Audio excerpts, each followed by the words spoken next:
TV. Siapa nih yang hobi main mobile games? Biasanya berapa lama kamu memainkannya? Bermain mobile games untuk waktu yang lama ternyata memiliki dampak buruk terhadap kesehatan loh. Beberapa orang merasakan jari terasa sakit hingga punggung yang terasa berat. Sebenarnya mengapa hal itu bisa terjadi? Yuk simak penjelasan Dr. Ruben Manohara bersama-sama. 30 years old is very young. You shouldn't be having these problems. It could be quite a few things. I think you should also see a doctor because, you know, if you're saying if it's all your finger joints and your back, especially your lower back, you know, there are different conditions like rheumatoid arthritis, ankylosing spondylitis. It's hereditary conditions, you know, if the family has it, where you get all this stiffness in the small joints and the back, that could be one cause. Another reason could also be sometimes nerve pinching along the spine. So nerve pinching along the neck, nerve pinching on the lower back can also cause these problems.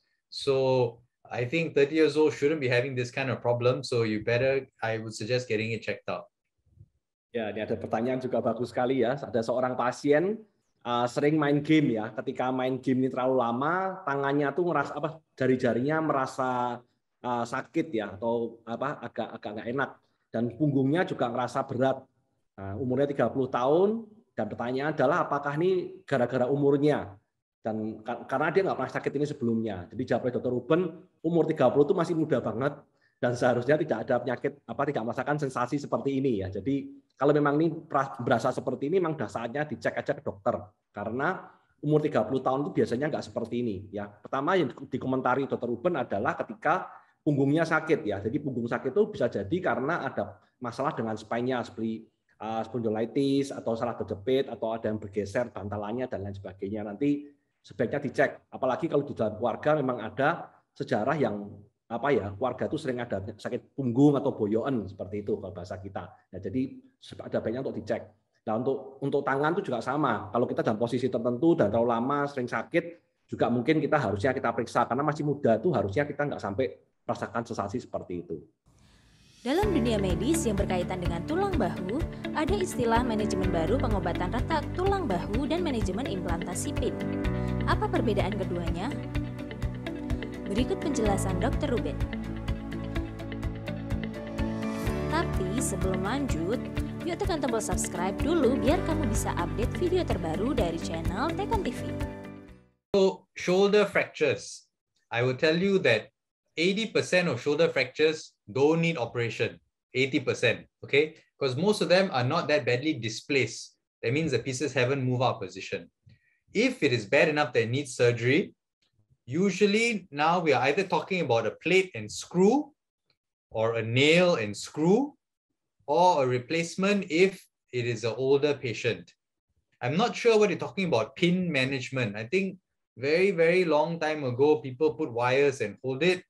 I have not seen that in 20 years. I would say the current treatment for shoulder fracture, if it's not conservative, is either plate and screw or a nail with screws, and replacements if the patient is older or if the bone is so badly broken that it cannot be fixed, it needs to be replaced. So these are the current options now. Oke, jadi ini ada I don't know pertanyaan. If someone wants to explain what do you mean by pin implantation. I think you're talking about just putting wires to hold it. We don't do that in Singapore. Maybe also they asking about how maybe put implant in the shoulders like just now you. Implant, is it? Okay. Yeah. So implants are very exciting, but it's really only used for older patients. Older than 65 then can use the implant I'm talking about. Because if it's a younger patient, 40, 50, we just have to fix it, you know, with the screw and the nail as best as possible. Because too young, we can't do the replacement. We don't want to, you know, because we know if you're 40 years old, again at 60, you need a revision. Then maybe again at 80 also need a revision.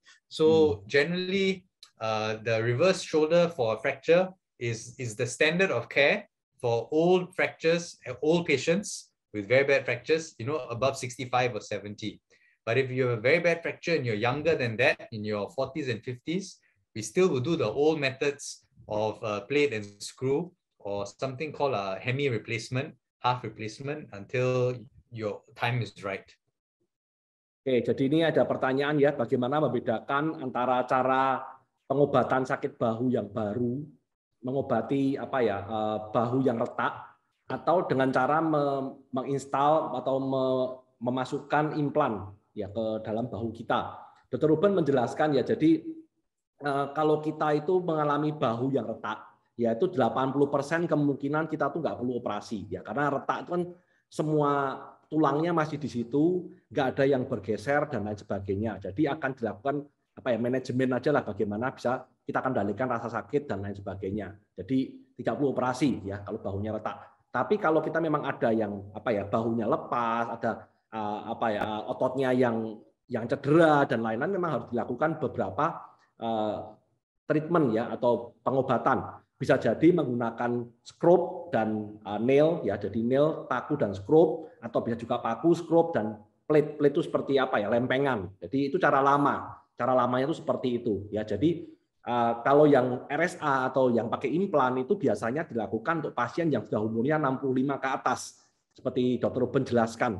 Kenapa kok nggak dilakukan itu untuk pasien muda? Kalau pasien muda itu sebenarnya banyak cara lain yang lebih simpel bisa dipakai untuk mengobati dibanding menggunakan RSA ini atau memasang implan. Jadi Bapak Ibu perhatikan, ketika kita masuk menggunakan implan di usia muda, nanti takutnya waktu usia tertentu kita harus mengganti implannya lagi. Jadi memang dipaskan untuk timingnya, waktunya itu bagaimana. Jadi tidak asal kita, tahunnya ini yang paling baru ini kita install, enggak. Kita cari yang terbaik untuk kapasitas umur kita tuh yang tepat pengobatannya seperti apa. Pernahkah kamu mendengar istilah implan bahu? Implan bahu adalah salah satu terobosan baru di dunia medis untuk mengobati tulang bahu. Apakah implan bahu menyebabkan terbatasnya pergerakan bahu? Apakah implan bahu bisa digunakan layaknya bahu normal? Begini penjelasan Dr. Ruben Mandohara. There are two types of shoulder replacement, right? The normal shoulder replacement and the reverse shoulder replacement. Okay. So for the normal shoulder replacement, because it's like the normal ball and socket, the range of movement should be full and normal like a normal shoulder. Okay. Now, so obviously then you can go swimming and you can do your normal activities. But frankly, it's like a machine part. So the more you use the part, the more it will wear. Okay. So there's no limitation like saying, don't carry shopping or don't do sports. There's no limitation like that. But you must understand that the more you use, more aggressively you use it, then the faster it will wear. I think normal sports like tennis, golf, swimming, all is okay. But maybe heavy weights, pushing up, doing pull-up, dips, that kind of thing, that may not be a good idea. There might be a risk of dislocation for that. For the reverse shoulder, similarly, there are no limitations, but you must understand that carrying heavy things above may be a risk of causing a dislocation. You can carry shopping, no problem. Carry your bags, all things like that should be fine. But try to avoid, like pull up and push up and things like that. Okay. Also, the reverse shoulder, because the ball and sockets are the other way around, it only really guarantees forward and sideways movement. The rotation, let me show you. The rotation means like this, is variable, may not be full after that. But usually these are for patients who have a very bad condition already. So whatever it is, it's an improvement from what they had.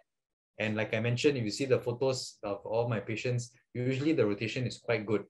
But in theory, the reverse shoulder has a bit less range of movement compared to the normal shoulder replacement. But the normal shoulder replacement needs all your muscles to work. The reverse shoulder doesn't need the rotator cuff muscles to work. Oke, jadi ini ada pertanyaan ya, jadi pertanyaan terakhir, luar biasa sekali kita on time hari ini ya. Dok, apakah pemasangan shoulder implant ada batasan-batasan gerakan ya? Jadi ada gerakan yang dulu kita bisa lakukan, sekarang enggak, seperti itu. Atau bisa digunakan normal untuk berolahraga. Ya, Dr. Ruben nanti menjelaskan ya bahwa kan ada dua tadi ya, jenis implan yang kita bisa pasang di bahu kita. Yang pertama adalah tradisional implan yang hanya soket sama ball ya, sama bolanya itu, atau yang modelnya RSA ya, jadi RSA itu yang baru. Nah, jadi kalau kita ngomongin ball sama soket ini, Itu karena kan persis sama bahu kita yang lama. Jadi ya gerakannya akan persis sama seperti bahu kita yang lama, nggak ada gerakan sama sekali yang hilang. Ya, akan tetapi perlu diperhatikan ketika kita menggunakan implan ini terlalu berlebih ya, misalnya nih kita sehari-hari kita olahraga ngangkat berat misalnya, atau push up dan lain-lain, pull up misalnya, ya kalau kita sering gunakan untuk berat seperti itu, kemungkinan kita terkena dislokasi lagi di implan kita tuh sangat tinggi juga gitu. Jadi semakin sering kita pakai, semakin berat aktivitas kita, kemungkinan untuk rusaknya lebih tinggi gitu ya, untuk yang tradisional implan. Yang jenis kedua adalah implan secara RSA tadi. Ya, jadi ini juga sama dengan yang implan tadi, ketika kita menggunakan aktivitas yang berat, lifespan-nya juga mungkin tidak sepanjang kalau kita menggunakannya secara biasa. Jadi memang sarankan kalau kita tuh sudah pernah ganti bahu, ya jangan ngangkat terlalu berat atau push up terlalu banyak atau pull up terlalu sering. Ya, jadi itu yang harus dijaga. Jadi sebenarnya nggak ada limitasi, cuma kita jaga aja aktivitasnya tidak terlalu berat. Nah, untuk gerakan tadi kan implan ini dipakai untuk kita bisa bergerak ke depan ya, ke samping dan juga berputar ya. Jadi harus digarisbawahi sedikit, untuk yang berputar itu memang tidak bisa 100% seperti dulu. Ada sedikit yang mungkin kerasa dulu bisa lakukan sampai lebih pol ya. Sekarang tidak bisa pol, tapi satu hal sudah hampir mirip lah sama yang dulu, dan itu pastinya lebih bagus dari kondisi kita sebelum kita pasang implan. Karena sebelum pasang implan kita mesti geraknya kan terbatas sekali. Setelah dipasang implan pasti rasanya jauh lebih bagus. Seperti itu Bapak Ibu.